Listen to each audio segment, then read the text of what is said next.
the Baen Free Radio Hour.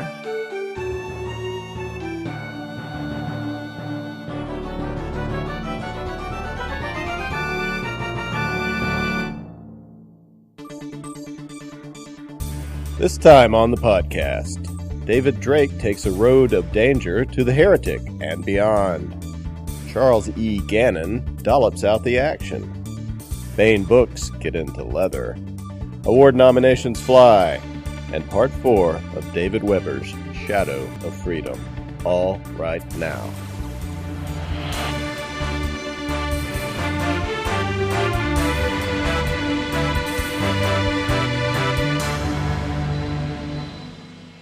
Hello and welcome. I'm Baen editor Tony Daniel. Today we have an interview with military science fiction writer and Baen legend David Drake. Really looking forward to that. Also this time, a writing suggestion from Charles E. Gannon, the author of a new science fiction novel out this month from Baen. It's called Fire with Fire. And we continue with our groundbreaking complete serialization of David Weber's latest Honor Harrington novel, Shadow of Freedom, provided by audible.com. First, though, some news. Hey, the Baen April titles are at your favorite booksellers now. These include all-new general series entry, The Heretic. We'll talk with Dave Drake about that soon. Also in April, Fire with Fire, a new science fiction novel from Charles E. Gannon. This is hot, idea-driven, action-packed stuff. And we have our leather-bound reissue of On Basilisk Station, the very first Honor Harrington novel. What a handsome thing this is. Laura Haywood-Corey, can you describe this book? I notice you are caressing one in your hands right now. Yes, I am. It's the special hardcover 20th anniversary edition of On Basilisk Station in dark blue leather with gold lettering. What kind of cow has dark blue leather? A blue one. It has blue end papers. It's got cover inserts of the original Honor Harrington on Basilisk Station cover and the later edition David Mattingly on Basilisk Station cover. And it will be a beautiful addition to any David Weber Honor Harrington fans bookshelf. All of these great Baen books, including our April mass markets, which include Dave Freer's Great Fantasy Dog and Dragon, Eric Flint, Paula Goodlett, and Gorg Huff's excellent Ring of Fire alternate history entry, 1636 The Kremlin Games, which is one of my favorites of that series, and science fiction legend A. Bertram Chandler's Galactic Courier, which includes a big chunk of his John Grimes series. These are now available this month as well. Wanted to pass along some other news. 3 of the short stories in the Baen anthology, Going Interstellar, have been nominated for the prestigious and nicely remunerative Lifeboat to the Stars Award.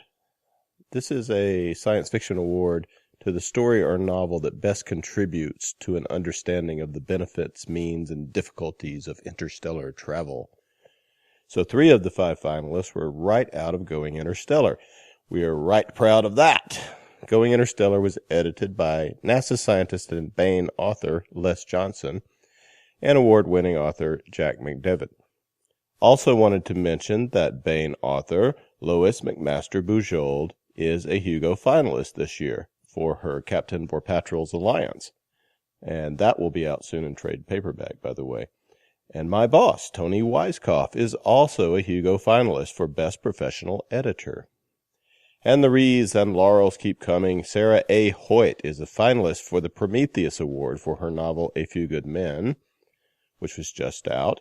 And this is an award she's already won, by the way, for, I believe it's Darkship Thieves. And finally, Baen author Catherine Asaro is up for a Nebula for her novelette, The Pyre of New Day. Go to Baen.com for more information. And while you're there, read the great free fiction, the cutting-edge nonfiction, and hey, take part in our Mighty Manly Men of Baen cover contest. Have you voted in the poll yet, Laura? I have. I'm a sucker for musicians, so I had to go with number 8, Host of Furious Fancies. You went for the flute player, didn't you? That is the little wimpy guy with the I with like the goatee. Musicians. Okay, all right. It's a choice. It is. one could make. All of this and more at Baen.com. Baen Books, the heart of science fiction and fantasy. It beats like a hammer, that heart. David Drake graciously sat down with us in the Baen studio and provided so much good stuff for the podcast, we're going to need more than one pod to get it in. So we're going to divide our David Drake interview into two parts. Here is part one. All right, with me today is Baen editor Jim Menz. Hi, Jim. Hey, everyone. Baen editor emeritus Hank Davis. Hello, Hank. Yo. I'm Baen editor Tony Daniel, and with us in the studio today is Baen author extraordinaire David Drake. Hi, Dave. I don't feel very extraordinary. Oh, well, we'll try to make you feel better. Or I don't think we'll succeed, will we? All right, David Drake has the very unusual distinction of being both a writer's writer, that is, a writer other writers read for pleasure and learn from, or attempt to learn from, and a reader's writer, somebody who turns out books for the rest of us. It's hard to pull off both, and he does. How does he do it? We'll ask him. But first, a bit of background. Dave is probably best known for his military science fiction, but there's a mountain of Drake work out there. His Hammer Slammers series about an interstellar mercenary tank company. I think they're about company size. Regiment. Regiment. Remains extremely popular. And his Republic of Cinnabar series, starring continuing characters Daniel Leary and Adele Mundy, is an ongoing success with over 1 million copies sold. In fact, Dave's books have sold over 5 million copies over Dave's long and storied career. There's a lot of stories, and we'll try to drag some out. The latest RCN entry, The Road of Danger, is just out in paperback. Dave, you're known for drawing story ideas from the ancient world, particularly from primary historians of Rome and Greece. With the Alliance and the Republic at nominal peace in the storyline of the RCN books, where did you find the drama for this latest Leary and Mundy adventure? Well, this one came from Livy, actually. And really a very minor little footnote in Livy. And Roman historian of the around the time of Christ. And I read the little description, and I thought of what it would probably have meant to the people who were actually there. And then I ran with it and just, started playing with, well, now that's interesting. And what does that actually mean? And thinking about the background and such in the time, because all of this stuff, it's in context. And if you know the context, then just a passing reference really means a lot more. It's a hook for a story. Well, what was the context of it was Rome and Carthage, right? That was the... Yeah, but actually the end, after Rome had won the Second Punic War, cripplingly defeated Carthage, drove him out of Italy, defeated him in front of the gates of Carthage, and forced a peace on Carthage. It was a really brutal peace when the Carthaginian Senate someone got up and began debating how unfair the terms were and they should refuse them. Hannibal got up on the podium, dragged the fellow off, threw him down, and said, "I don't know anything about parliamentary procedure, but I know about war. Take any terms you're offered. We've lost." That's the sort. Now, mind you, that isn't precisely what I hung the thing on, but that's the background to it. The background is that a Roman colony was overrun by a rebellion of Gauls, Celts in northern Italy, and they were being led by a man who claimed to be a Carthaginian. Now, he may have been, he may not have been. He may have been a deserter. He may have, simply been abandoned in the general defeat of the Carthaginian armies in Italy. But he was causing really huge disruption in the northern end of what was then Rome's empire. And so the Romans demanded that the Carthaginians remove their envoy, or remove the leader of the revolt. Well, quite obviously, nobody in Carthage had a clue as to what was going on, let alone any power over someone, hundreds of miles away across the Mediterranean. But they had to send people to try and get the Carthaginian back. And that's an interesting situation. I mean, think of those poor bastards being, shipped off to Italy. And, this is obviously completely absurd. But they had no choice. I mean, Hannibal had been right. They had no choice. Well, would you put the? Obviously, you don't want to make exact parallels between, but it seems to me that would put the RCN in the position, or the Royal Cinnabar. I'm sorry, too much Weber on my brain. Yeah. The Republic Mine of Cinnabar. is a republic. Damn it! Of course, yes. That would put them in the position of the Carthaginians, but they've fought the alliance to a stalemate in the books, have they not? Or correct. Yeah. This is not a precise one-on-one thing. As I say, this is the germ. You could have the same situation, though, with a fragile peace and a rebellion going on in one of the enemy's worlds, being supposedly led by one of your own people. And you aren't sure. Maybe it is one of your own people. Maybe there is some sort of a rogue intelligence operation going on. And what you do know is that if something isn't done, and by something, if the other power isn't mollified, then war is likely to break out again, and that will be a disaster. Well, it's all fine and dandy. This is Jim Minns talking. It's all fine and dandy to talk about the big, broad sweeps of history here, but let's remember at the core of the story, of course, is one of the great duos of science fiction, a great team, Leary and Mundy. And so what were some of the inspirations for that character? Who are some of your favorite buddies? Oh, actually, my first... The real genesis of my first series, which was back in 1967, long time ago, was a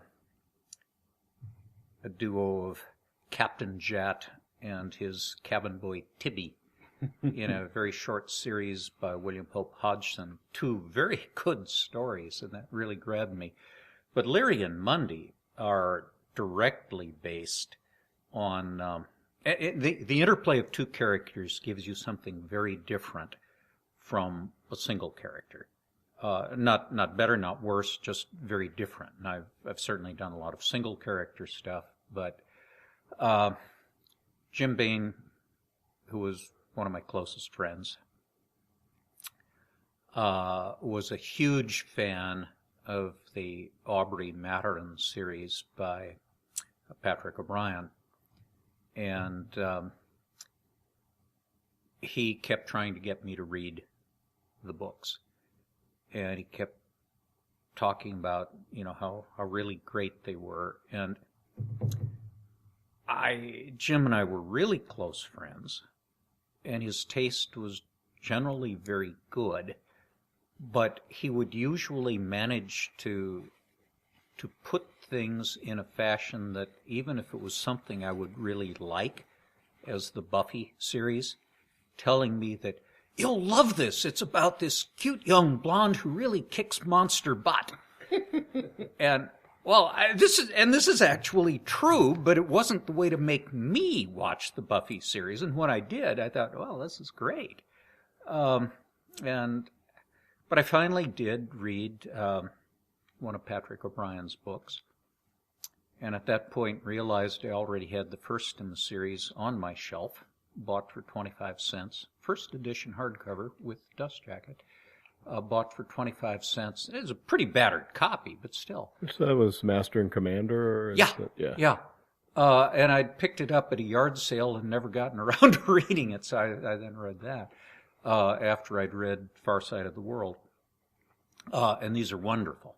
I mean, it failed initially in the U.S. because it was intended and was marketed as a Hornblower knockoff, and they were just too good. And I'm not saying anything against Hornblower. Jim and I very both. different sorts of things. One is a thriller writing sort of thing, and these are character-driven novels. Basically, he's a literary writer, and he was trying to do action. And if you read Master and Commander, it's quite obvious it was written as a single shot. It must have been. Tone, everything really changes in later books, which is interesting. But, I read the series, and they were wonderful, and while I was reading them, I got to thinking. And I called Jim, and I said, hey, look, there have been lots and lots of Hornblower knockoffs in science fiction, as well as, in historical fiction. But I don't recall there being a Patrick O'Brien knockoff in science fiction. Do you? And he couldn't think of one either. I said, well, how about I write one? And he thought that was a great idea.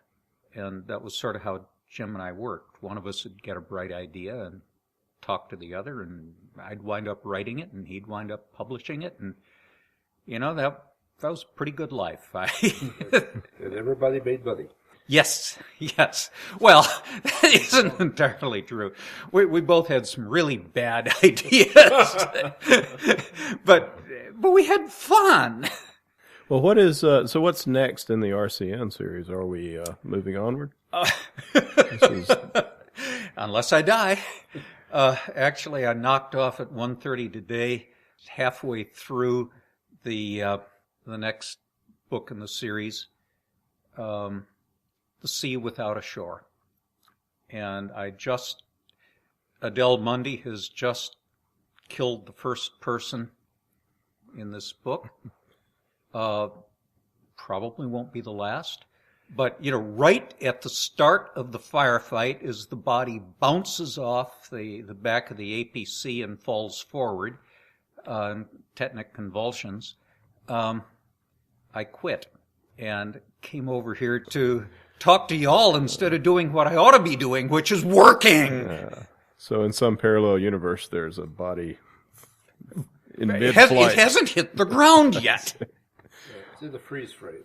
Yeah. Well, Monday is certainly no Maturin, that's for sure. She kills with...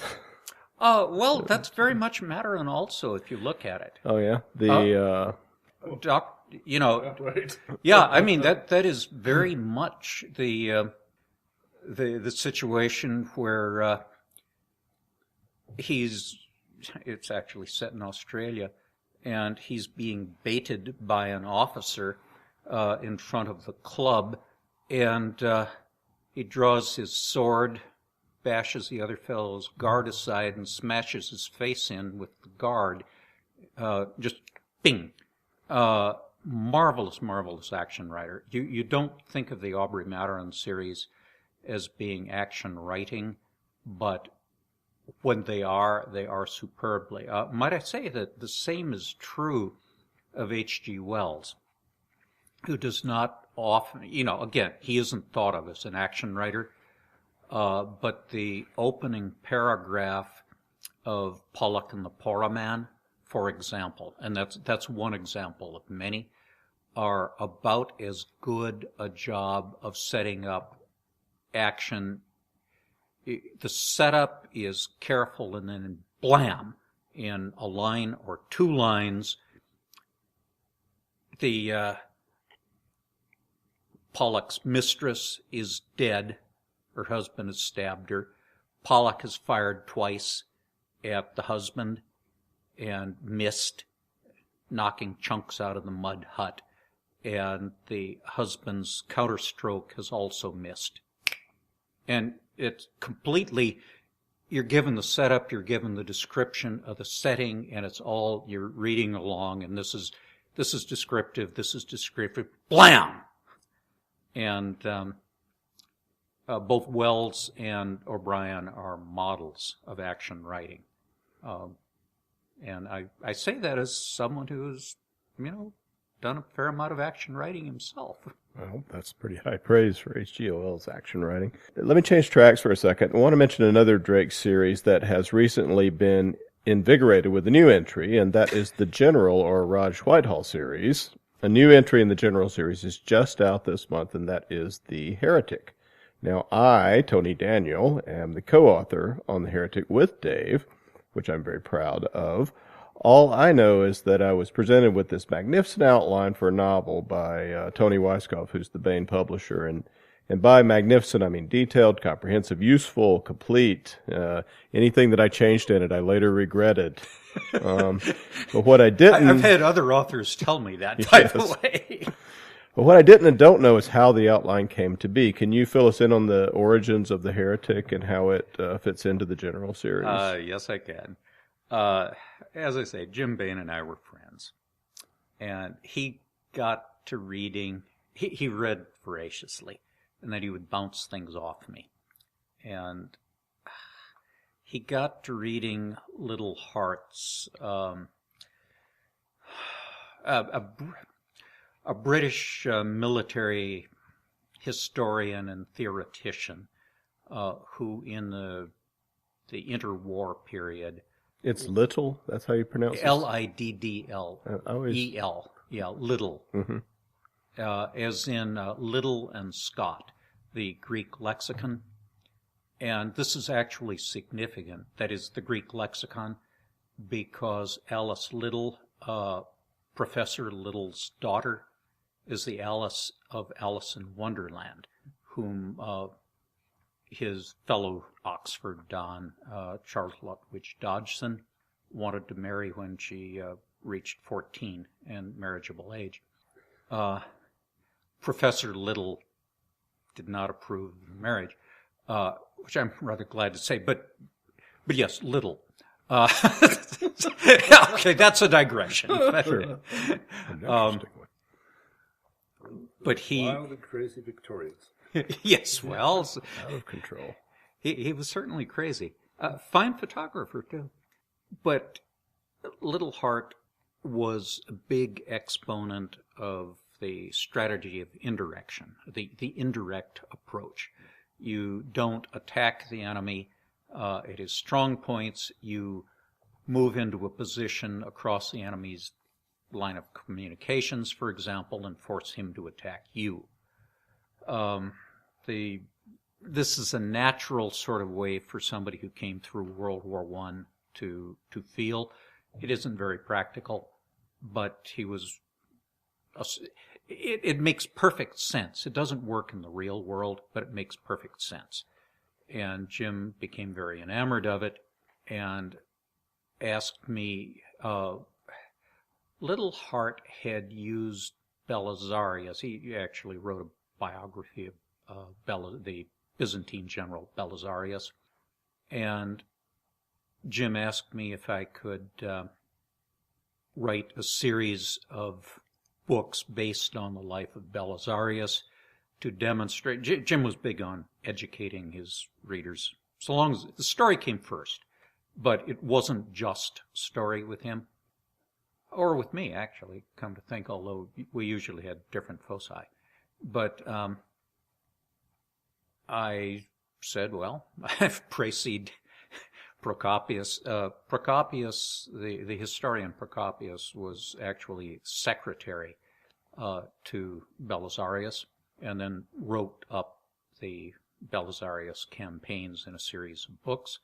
I had précédé them in the past as background for my first novel, actually, The Dragon Lord. And said, oh, yeah, I suppose I can do that again. And so I did, and did 4 novel outlines based on, each was based on one book of the the books of the wars, Procopius, Persian War, the Gothic War, the Vandalic War. Don't remember. I think the Gothic War was in 2. But it actually wound up when Steve Sterling, Jim then hired Steve Sterling to develop these outlines into the general series. And I moved the timing. That's my idea. I mean, Jim didn't care. He just wanted it. He wanted it done. He didn't much care how I did it. I moved the timing into the equivalent of late 19th century technologies. Then wrote the 4 outlines. Steve developed them. 2 things happened. When the 3rd book was already scheduled, the Gothic War, and he was running way long, and they, meaning y'all, Baen Books, because it was running late as well as long, had already cut the covers. It was mass market paperback, and there's just, limited slop. So I said, just break it at, gave a location to break it at. So Steve wrote the end, and then did the last half of that outline as a separate book. So the original general series had 5 books instead of the 4 that I plotted. This is how publishing really works. And Jim really, really liked the series, and then he said to me, can we show this sort of thing happening on, use other situations, and have the same sort of thing go on? And that became, I said, yeah, sure. We're friends. I might add, all the outlines I've done, all of them, have been somebody else's idea. It's never been my idea to either do outlines or to collaborate with another author. Not once. I have difficulty saying no. And the results have generally been quite good. But I did 4 plots. One was Roman basis. One was deliberately playing off Steve Sterling's Draka series. But these were not Procopius Praeses. These were were something else. Yeah, they were based on other things. Well, where'd you get the heretic from? That's what I want to know. Well, it's Egypt. For pity's sake, it's Egypt. Yeah, it's Egypt. All right. I don't know if there's any particular historic. Well, there kind of was, actually. Not the Sea Peoples, but the Hyksos. The Hyksos. The guys that took over the Delta area. Yeah, and to a much greater degree than Egyptian sources indicate. And they appear to have been the Canaanites. But that was a much longer thing. They had a huge capital. They left records for, the Egyptian records make it look as though it was just a very brief thing. It wasn't. Well, it seems like they kind of took over the aristocracy and then pretended like they had been there all along. Yeah, very much as the Mongols did in China, of course. Yeah. So that was the basis there. Well, thank you, Dave, for being with us today. And thanks to Jim Menz and Hank Davis, and for Laura Haywood Corey for stepping in with essential information. And being beautiful. Absolutely. David Drake's latest RCN novel, The Road of Danger, is available in paperback and, of course, still in hardcover and ebook form at BaenEbooks.com. His excellent collection, Night and Demons, is out in trade paperback, and a new entry in the general series, The Heretic by Tony Daniel and Dave Drake, is out just now in hardcover and ebook as well. We like to ask Baen writers for a weekly writing suggestion for our listeners. Now, this can be whatever you want, but it's usually a seed crystal for a developing writer to take and shape into a piece of work. The result could be a paragraph or two, a short story, or heck, even a novel. The caveat is it should be doable in a week. Anyway, listeners can post their work and discuss on the podcast forum in the Baen Spar. The link is on the podcast page. Today we welcome Baen author Charles E. Gannon to the podcast. Hi, Chuck. Hi, Tony. How are you doing? Glad to be here. Pretty good. Chuck Gannon is the author of new science fiction novel Fire with Fire. In Fire with Fire, a defense analyst travels to a newly settled world and investigates whether a primitive local species was once sentient, enough to have built a lost civilization. Chuck is also the co-author of several other Baen books and many stories and anthologies. You'll recognize his name. These include Starfire series entry Extremis, written with Steve White, and best-selling Ring of Fire series alternate history novel 1635, The Papal Stakes, co-authored with Eric Flint. So, Chuck, can you give us a writing suggestion for the coming week? Well, I can try. And before I do, I actually want to say how much I really like this idea of what you're doing with this. I think it really exemplifies the pay it forward of the science fiction field in general. But one of the things I've liked about Baen, and since you just spoke about some of the collaborations I've done, this notion that Baen helps people who want to write, rather than making it sort of a closed circle or a hard-to-enter club. And I really think that's part of the Baen ethos, and it makes me not just happy but proud to be here and to be invited to be here. So what have you got for us today, then?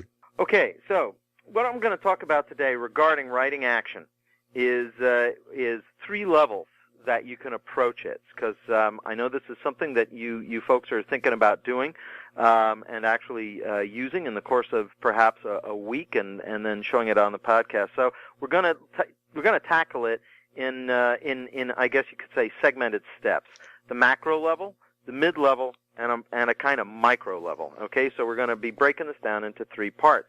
And before I get going on this, there's a caveat. Every rule not only can, but should be broken at one point or another. However, I'd say, but there's a caveat to the caveat. The bigger the rule, the more essential there should be a big reason to break it. So with all that in place, and therefore with none of these rules really being absolute rules, let's get going. The macro structure that I'd like to talk about is that when it comes to writing action, you want to think about what it is and what you want to achieve with action. What you really want to achieve, obviously, is excitement. Excitement to the point, arguably, that the reader doesn't even maintain awareness that they're reading. They've sort of become lost in the book. They've, if you will, fallen through the words into the world. So think pace, and when you think of pace, you got to think about beat.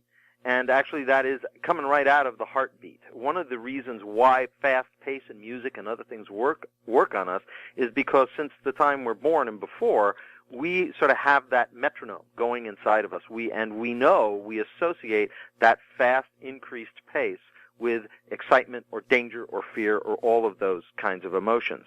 So, turning that into something we can use for writing. I'm not going to suggest we use music predominantly. I'm going to suggest something that I think is a lot more akin to writing, which is film. I want you to think about film. Now, as you go to action, you might say more broadly, things get faster in a film. Now, what is getting faster? What is making it go quickly? It's not just the music. It's actually the size of each chunk of information that you're getting is actually getting smaller, and the changes between them are coming more rapidly. So you might say that you've got more cuts, more shots being essentially generated in the same period of time. Now the music and everything else may be going along with that, but all of that is working to a single end, which is to generate the pace that we associate with. It's a cue for us that means excitement. So how do we do that in terms of writing? Well, first thing, let's take a look at, like I said, macro level. Let's talk about paragraphs here and to some extent sentences. The paragraph should be shorter. Remember what a paragraph is. A paragraph is a fully developed idea. Well, if you think about yourself in a combat situation, this is probably not the time that you're going to, contemplate the greater works of Kafka. This is a time when it's going to be extremely object intensive. You've got a problem, you solve it. You got another problem, you solve it. You have an action you have to undertake, you succeed or you don't. Things have very short fuses, if you will, very short lifespans, if you will, or shelf lives. So that shows up in shorter paragraphs. Literally, if you look at a page, if you've got a fair amount of shifting of action, you may actually see more paragraphs and shorter paragraphs. That's a trend. That's not a thing to try to achieve. But if you're still in that phase in the action where you're coordinating, let's say, the action of a bunch of different people, if it's third person, this is one of the things you might be watching for. So that's one of the things. You can think of paragraph changing a lot like cross-cutting in a film, where particularly when you're moving between different characters on different places. And instead of sort of long discursive segments where you get to hear dialogue and whatnot, you're really just seeing a couple of fast shots and a couple of words. That's pretty much what you're getting. So, another way you can also be picking up the pace in your action sequence is single clause declarative sentences. Move away from longer constructions. Again, this is a tendency. It's not a hard and fast rule, but certainly when you're coming right down to climax moments or when, if you will, a set of actions are about to reach their payoff moment, that is when you probably really want the sentences short and sharp. That gives them maximum impact. And think of a period, in essence, like a shot marker, where a shot ends. The closer those periods are coming together, the more a sense of increasing pace you're getting, just like in a film. Same thing with dialogue. By the time you get into a moment in your work, whether it's a short story or novel, whatever it may be, where you're worried about these sort of pacing issues, action, portraying action this way, dialogue should be very short, if present at all. And you should and one of the things also is that we should know what the subject of a sentence is very quickly. So don't bury the subject in the sentence. If you think about, again, cinema, when you get into the action phase, you don't have any sort of long shots where you pan across something and you discover what the actual focal point of the shot is. No, you're right there right away. You have to know because that object is going to be in action immediately. So no long vistas, no long dialogues. Now, some other tricks that are perhaps a little less obvious are parallel constructions. They're a great way to save time and to create pulses.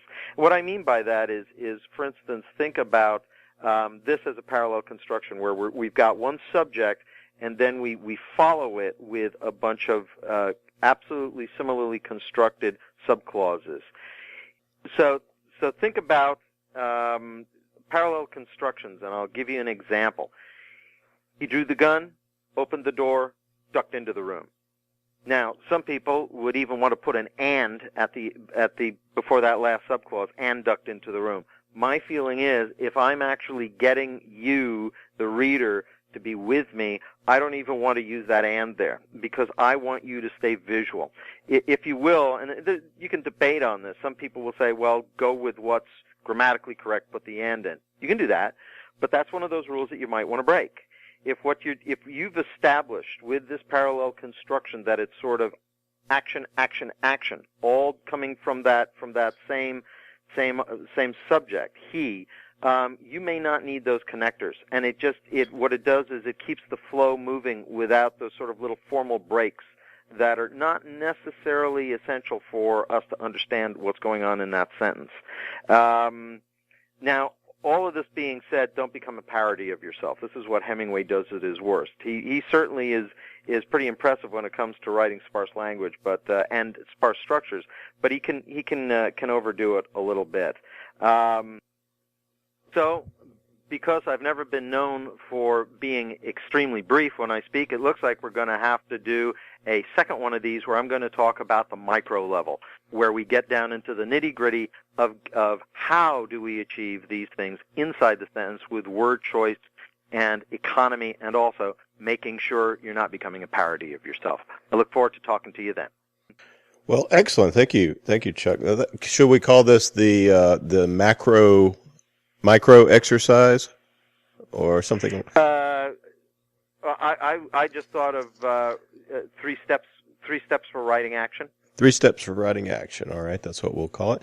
So you writers out there, get your butt to chair bottom, hands to keyboard, or voice to voice recognition mic, however you do it, and write well, write for the stars. Charles E. Gannon's new novel is Fire with Fire. It's available at booksellers everywhere and as an ebook at baenebooks.com. We'll be talking with Chuck soon on an upcoming podcast about that and many other things, so get ready for that. Thanks so much for being with us today, Chuck. It's been a pleasure being here. I look forward to talking to you all again real soon. And now we continue with our most excellent audiobook serialization of David Weber's Shadow of Freedom. This portion of Shadow of Freedom is provided by Audible.com. Get the complete audiobook at Audible.com now. If you are not a subscriber, you can get the entire audiobook free, or choose from more than 100,000 other titles when you try Audible free for 30 days. I've been an Audible subscriber for years. I highly recommend the service. Okay, here's what has gone before. In the first part of Shadow of Freedom, we open on Halkirk, a planet in the Loomis system under the thumb of the autocratic Solarian League. Things don't look good for the party of local partisans who oppose the local dictators and Solarian occupation of the system. This group, the Loomis Liberation League, has become a force for rebellion. Yet the Solarian League forces, led by Office of Frontier Security Officer Frankello Osborne, are not happy campers either. They dislike dealing with the local leaders they must prop up, whom they consider particularly bloodthirsty and murderous. An isolated group of Loomis Liberation League rebels, the Provos, fight a last-ditch effort as Solarian enforcers blow up half a city to get to them. The Provos cling to a forlorn hope. It seems that an arms dealer, who had previously supplied them with weaponry, also hinted that he was much more than a mere dealer.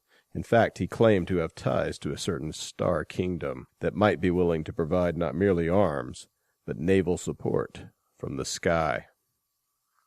Here is Part 4 of David Weber's Shadow of Freedom. March 1922, post-diaspora. Trust me, the hole would have been a hell of a lot deeper.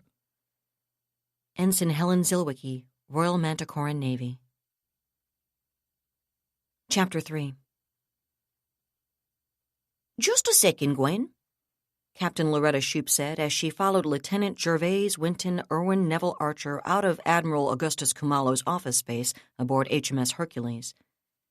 Gervais had just finished delivering a late-hour briefing to Kumalo and Shoup, his chief of staff.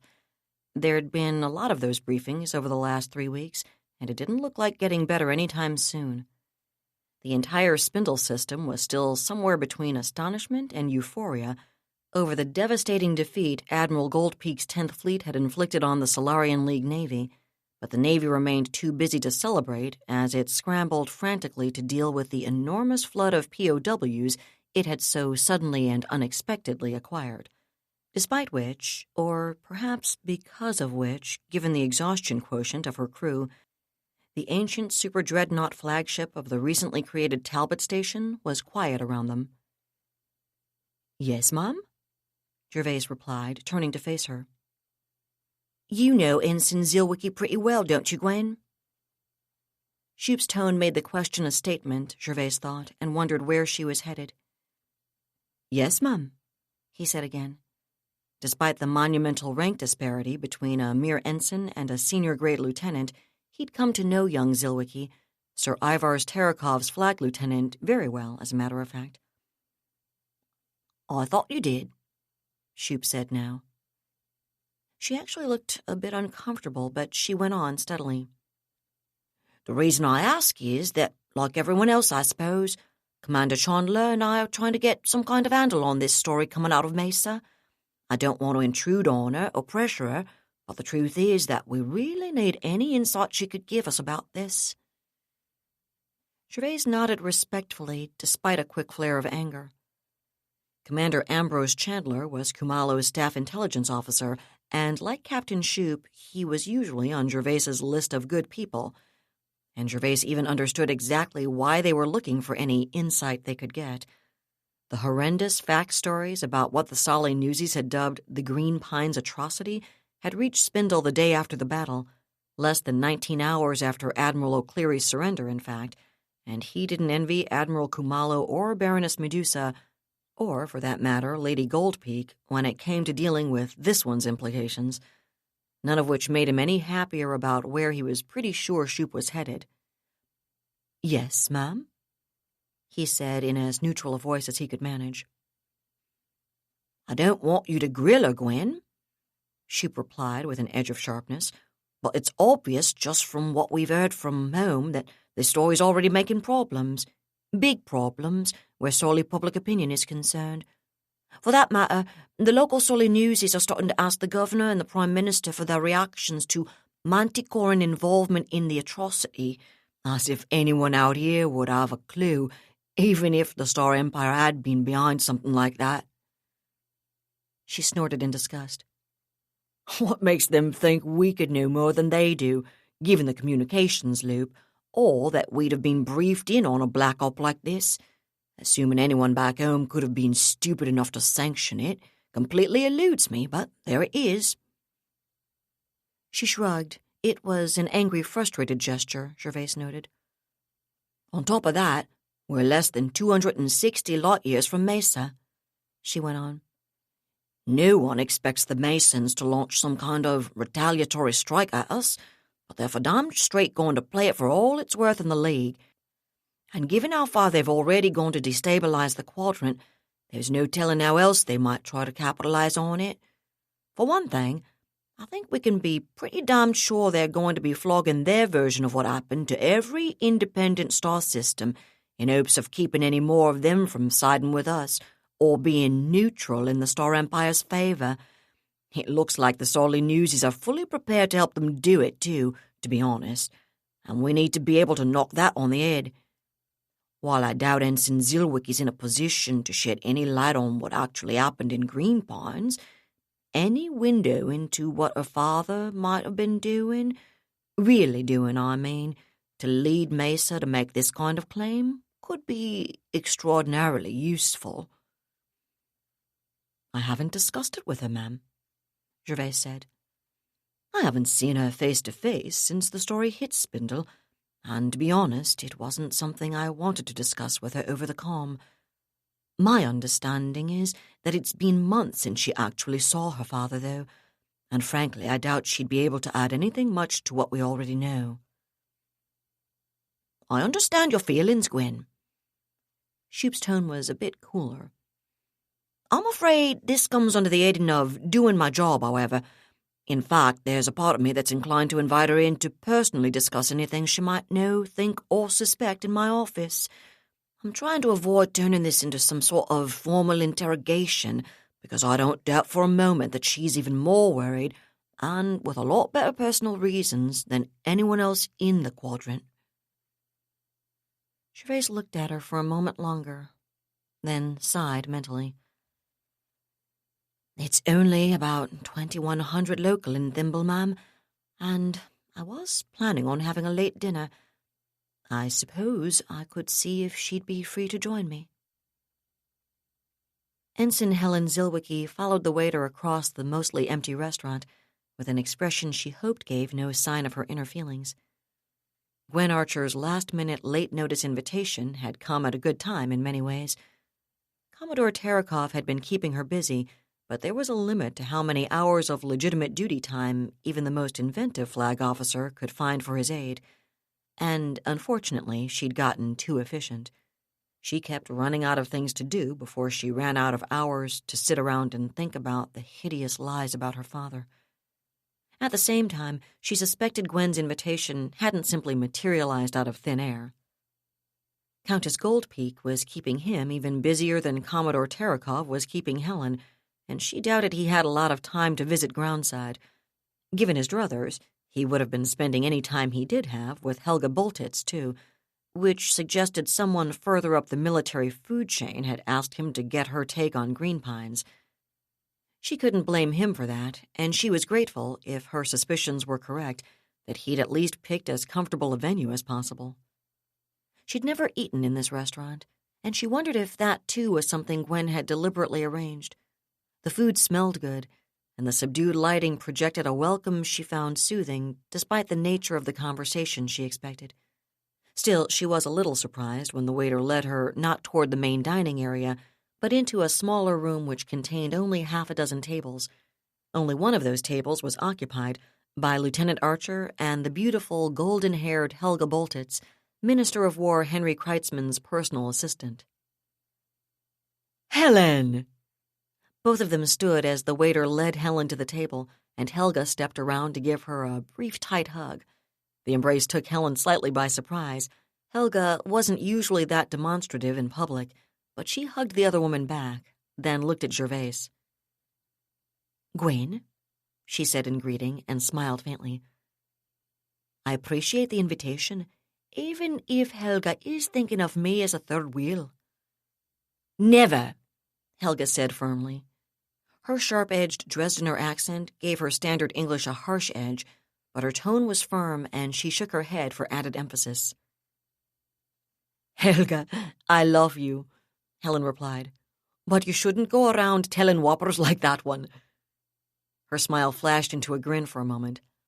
"I know how busy Gwen's been, and I don't imagine it's been any calmer in Minister Kreitzman's office." "I didn't say I wouldn't like to have more time with him. I only said I'd never think of you as a third wheel," Helga pointed out. "Yeah, I heard you, but you hang out with all those diplomats and politicians now," Helen observed. "I think it's corrupting that Dresden directness of yours." Helga chuckled and shook her head, and Helen turned back to Gervais.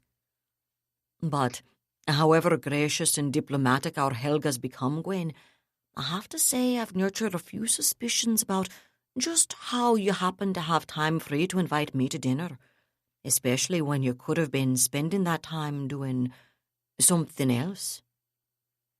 She let her eyes flip sideways to Helga for a moment, and both of the others chuckled. Then Gervais's expression sobered. "Unfortunately, you've got a point," he said.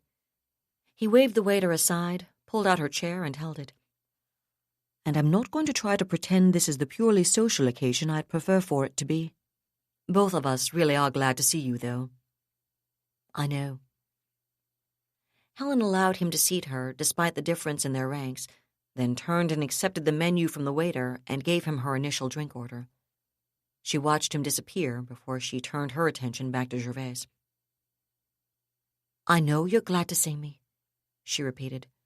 "And I'm pretty sure I know who suggested you and I have a little talk. All the same, I don't expect the conversation to do wonders for my appetite." "It wasn't Admiral Goldpeak, if that's what you're thinking," Gervais replied, and she shook her head. "Didn't think it was. She's a pretty direct person, and she's had the opportunity to talk to me about it herself if she wanted to. For that matter, she probably would have gone through Sir Ivar's if she was the one asking the questions. Same for Captain Lecter. Nobody on Admiral Khumalo's staff, on the other hand, really knows me or enjoys the opportunity to just slip questions into a casual conversation, which leaves us with the usual suspects, doesn't it?" "I guess it does." Gervais leaned back in his chair, regarding her across the table. "Frankly, though, I think the reason they asked me to talk to you about it was that they figured it'd be less stressful for you. Less of a formal inquisition, you might say." Helen snorted, but it made at least some sense, and she supposed she was grateful they were trying to avoid stepping on her feelings. "All right, then," she said. "As Duchess Harrington would say, let's be about it." She smiled tightly. "What certain unnamed senior parties would like to know is whether or not I think there's any truth in the reports that my father and his lunatic terrorist cronies were responsible for detonating multiple nuclear devices, probably with the Star Empire's knowledge and direct connivance, in the town of Grain Pines. Nuclear devices which, according to the Mason authorities, killed thousands of people, and one of which was detonated in the middle of a crowded park on a Saturday morning, incinerating every child present. Is that about the gist of it?" Gervais winced internally. Helen Zilwicki had one of the sturdiest personalities he'd ever met, and that acid tone was very unlike her. "More or less," he sighed. "That's not exactly the way anyone put it, of course, and I don't think it's the way anyone would describe it if they were asked to. What I think they're really interested in is any insight you might give them as to why the Masons might have gone about it the way they did, claiming your father was involved, I mean." "I'd think that was pretty obvious." Helen planted her forearms on the table and leaned forward over them. "Daddy's been a pain in their ass ever since Manpower kidnapped me in old Chicago when I was 13. Trust me, you do not want my dad pissed at you. Not the way that pissed him off. And having him get together with Kathy Montaigne only made bad even worse from Mesa's perspective. Then there was that little business on Torch. You remember, the one where my sister wound up queen of a planet populated by liberated slaves, every single one of whom hates Mesa and Manpower on a, you should pardon the expression, genetic level. If there is anyone in the entire galaxy whose reputation they'd like to blacken more than his, I don't know who it might be. And if you throw in the opportunity to saddle Torch with responsibility for something like this, and then claim Daddy's involvement means the Star Empire was behind it as well, it can only get even better from their viewpoint. Just look at how they're using it to undercut our credibility when we claim they've been involved in everything that's been going on out here in the Quadrant. Obviously, we've invented all those nasty, untruthful allegations out of whole cloth as another prong of whatever iniquitous plot we've hatched against them. Doesn't the fact that we're enabling ballroom terrorists to nuke their civilian population prove we're only targeting them as a way to distract all right-thinking Solly's attention from our own evil imperialist agenda? The anger in her tone wasn't directed at Gervais, and he knew it. It wasn't even directed at the unnamed senior parties who'd asked him to have this conversation with her. It was, however, an indication that she was more worried and hurting worse than she wanted anyone to suspect, and it didn't do a thing to make him feel any better about dragging her into this conversation in the first place, either. "I think they've already figured that part out," he said after a moment. "What they're really asking about is whether or not you have any idea what really happened. What could have transpired to suggest the idea of blaming your father and the ballroom to them in the first place? You mean they're wondering what Daddy could have been doing that might have gotten him involved in whatever happened, whether he was responsible for it or not, don't you?" "I think that's probably a fair enough way to put it," he agreed. "Well, I'm afraid I can't help you out with any specifics," she said a bit tightly. "Daddy understands operational security pretty well, you know, and he's always been careful not to put me in an awkward position by telling me things a Queen's officer ought to be reporting to ONI. If he had been up to something, he wouldn't have discussed it with me, definitely not before the fact anyway. And there's no way he would have sent me any letters that said, 'Oh, by the way, I'm off to Mesa to nuke a city park.'" Her scorn was withering. "Helen, I don't think anyone thinks you've been deliberately holding back anything that could help them get a handle on this, and I'm sure everyone's fully aware your father wouldn't be sending you chatty messages about clandestine operations, whether they were his or the ballrooms or Torch's. They're looking for deep background, I guess you'd say. I don't have a lot of that for them either," she said in a more normal tone. "Anything they don't already have available, I mean. That expose Yale Underwood did on him a while back did a pretty good job of blowing his cover and pasting a great big target on his back. Underwood did get most of his facts right, though, and I doubt I could add a lot to his history. The short version is that ever since he resigned his commission after he tangled with Manpower for the first time, he's been directly involved with the ballroom. He's never made any secret of that, or of the way he's been directly involved with Torch as well, ever since its liberation. He's more of an analyst than a direct action specialist, and I don't doubt he's helped the ballroom plan the occasional operation. I'm not saying he's not capable of a more hands-on approach when it seems appropriate either, because he damned well is, but I think pretty much everyone realizes that's not really what you might call the best and highest use of his talents. Of course, that's subject to change if you go after somebody he cares about. When that happens, he gets very hands-on. She paused, looking steadily into Gervaise's and Helga's eyes across the table, then shrugged. He's pretty tight with the royals, too, since that business with Princess Ruth, although he's been a lot more focused on Torch and the Congo system since Berry got crowned queen. And he and... The hesitation was so slight that only someone who knew her as well as Gervais did would have realized she'd changed what she'd been about to say. The Torches have certainly been looking for every way they could possibly hurt Mesa. Hell, Torch has declared war on them. And let's not forget what those bastards tried to do to the entire planet 5 months ago. So, on the surface, there's a certain plausibility to Mesa's claims.